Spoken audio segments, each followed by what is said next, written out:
Good morning and welcome to our class today on Rivers of the Bible. Today we'll be taking a look at the Kishon River. The Kishon River is only mentioned 5 times in the Bible, 3 times in the book of Judges, once in Psalms, and once in 1 Kings. Yet the Kishon River is remembered in 2 exciting events in the Old Testament history of Israel.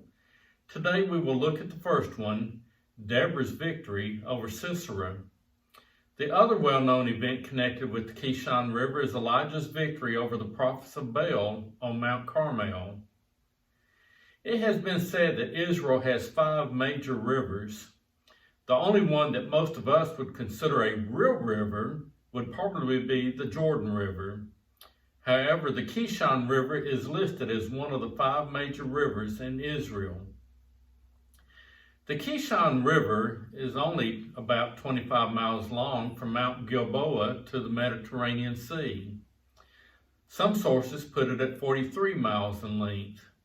Either way, only about 8 miles of this river has water in it year-round. With heavy winter and spring rains, the riverbeds fill up and overflows the Jezreel Valley.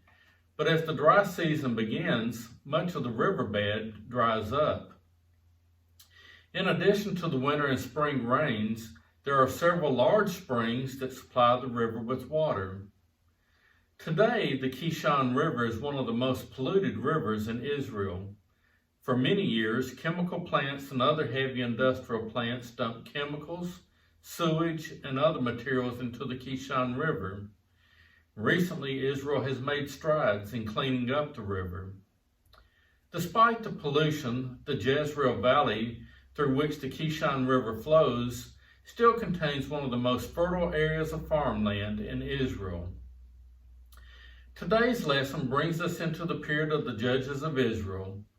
When the children of Israel crossed over into the promised land of Canaan after wandering in the wilderness for 40 years, they did not do as God commanded.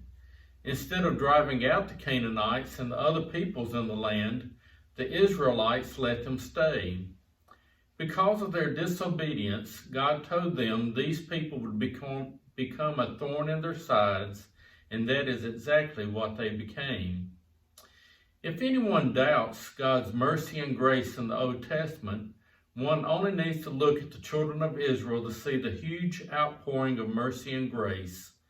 When the Israelites deserved no mercy, no grace, God generously provided both. Here in the book of Judges, we read of leaders called judges that God set apart to lead the children of Israel in their battles with the peoples of the land. In Judges 4 and 5, we read of such a leader, and her name was Deborah. Judges 4 provides the narrative story of Deborah, while chapter 5 is written in poetic language. For me, chapter 4 is easier to read, but chapter 5 gives a lot of rich detail not found in the previous chapter. Taken together, we can get a good picture of the epic battle fought between the Israelites and the Canaanites. If nothing else, the Israelites were consistent as a nation. Over and over, we find the nation sinning. As a result of their sin, God punishes them. When they are punished, they plead to God for help. Then the great and merciful God raises up a deliverer to lead the Israelites to victory over their current enemy. We can see that complete cycle in the first 4 verses of Judges 4. Beginning in verse 1, "And the people of Israel again did what was evil in the sight of the Lord after Ehud died." What was this evil that the Israelites had done? Judges 5:8 provides the answer.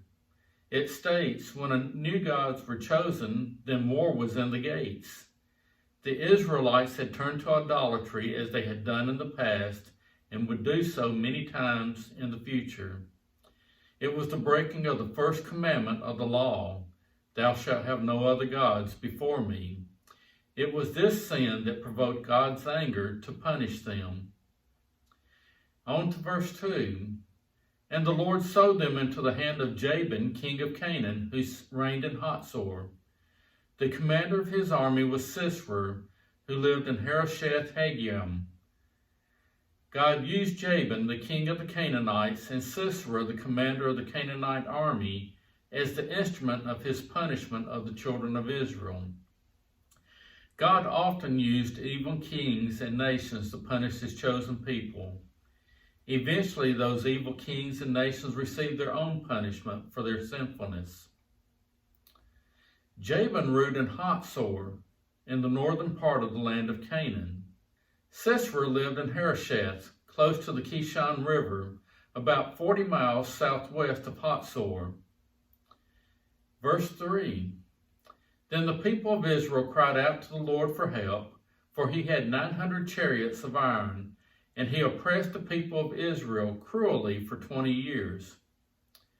At this point in history, an armed force with 900 chariots was quite a formidable foe, particularly when the Israelites had no chariots.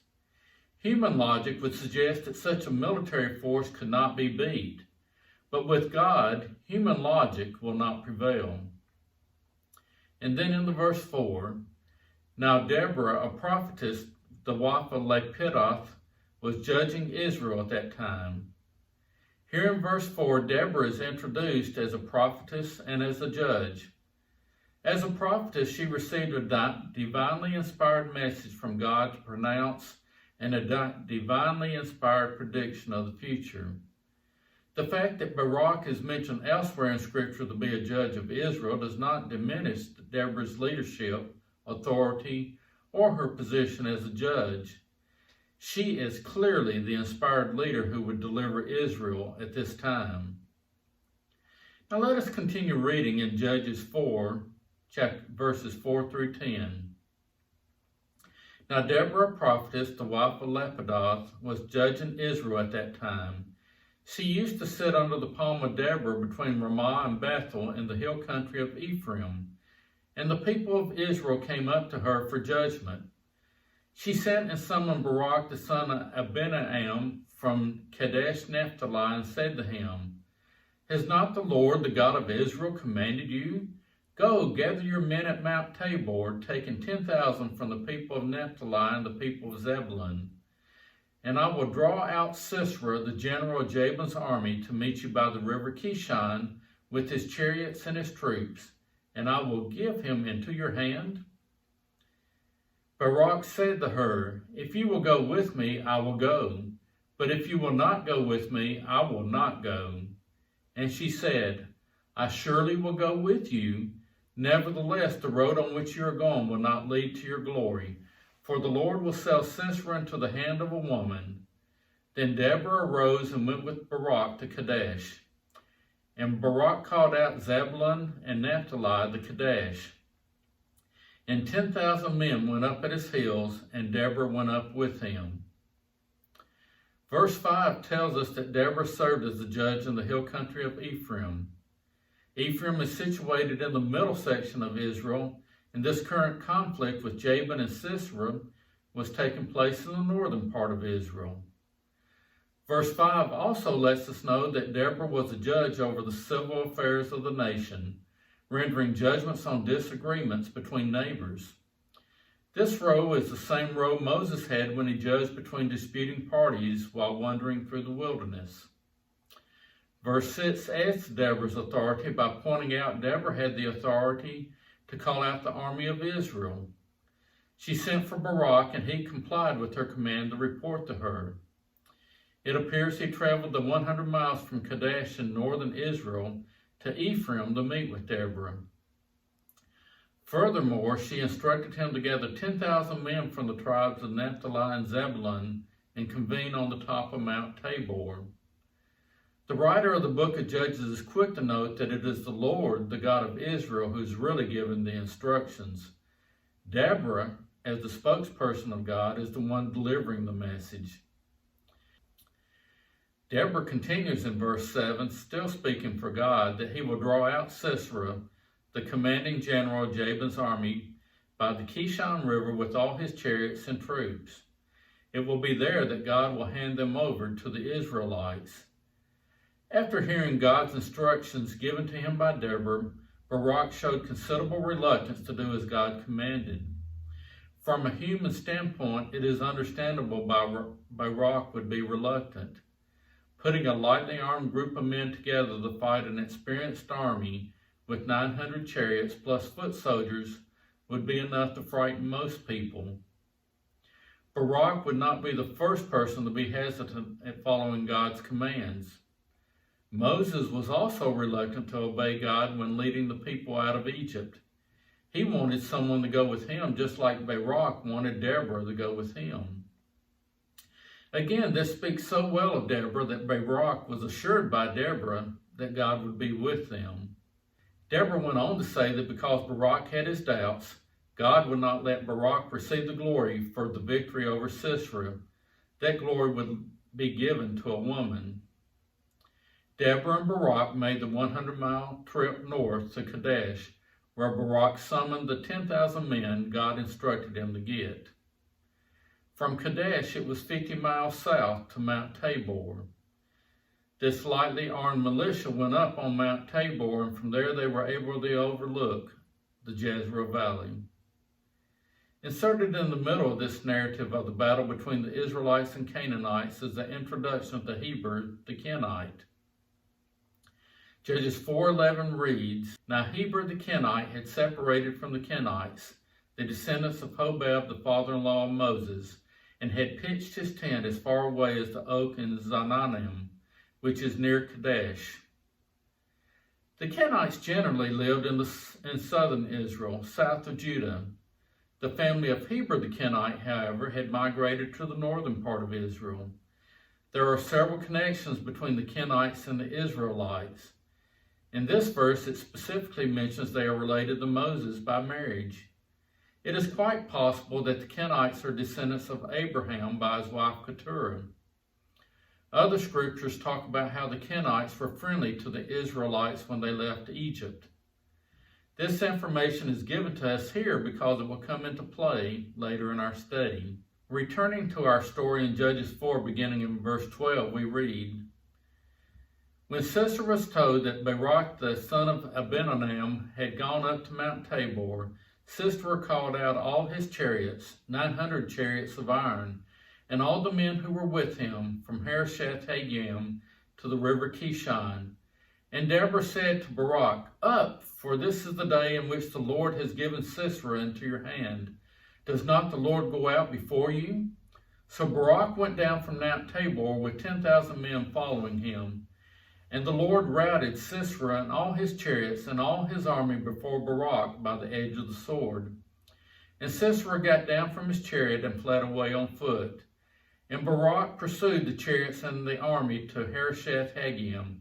And all the army of Sisera fell by the edge of the sword. Not a man was left."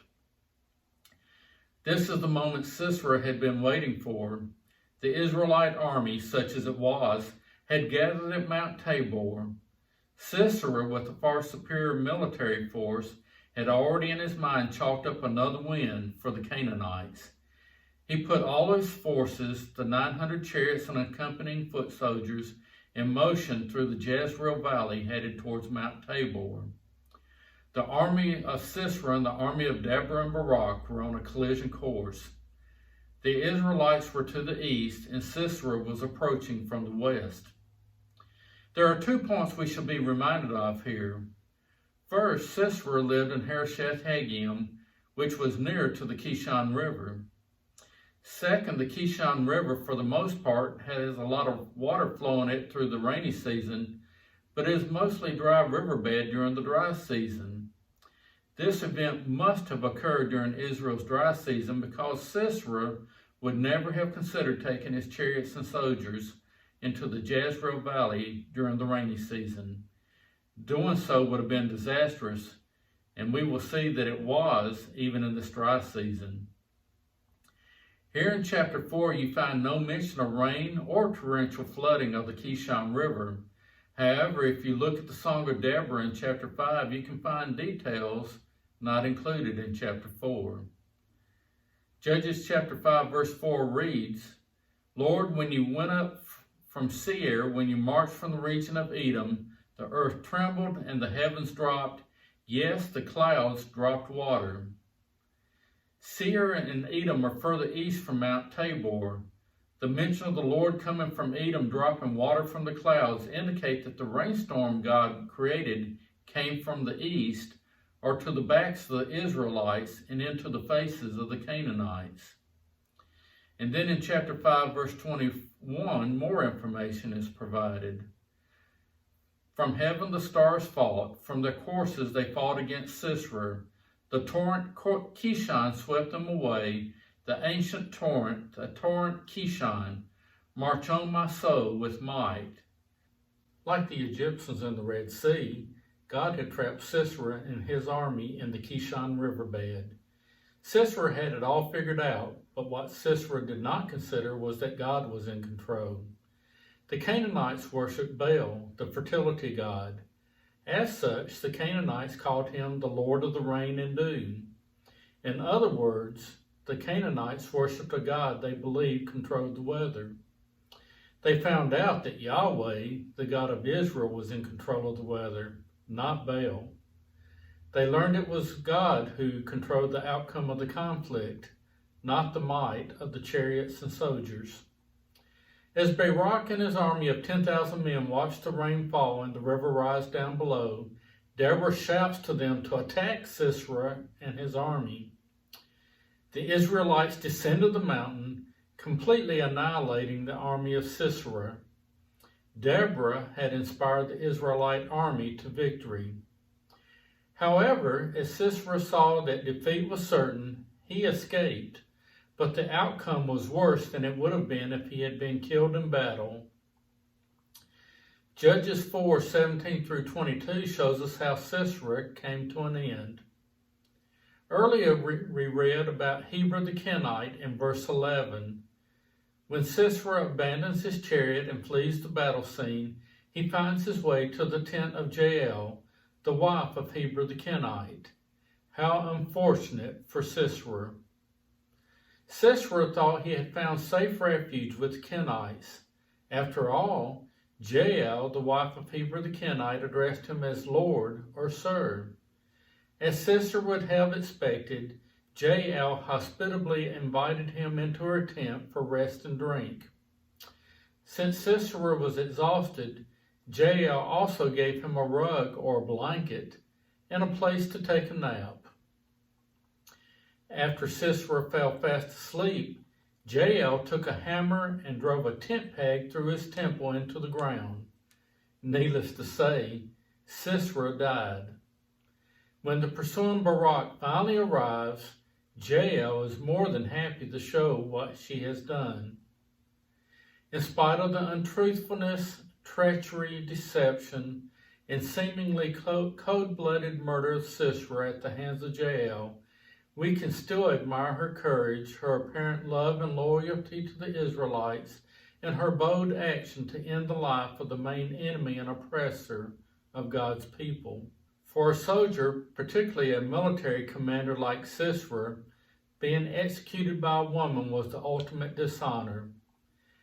As we quickly turn back to Deborah, the battle fought against Sisera did not totally end the war. Verses 23 and 24 tell us that the fighting continued until Jabin was defeated.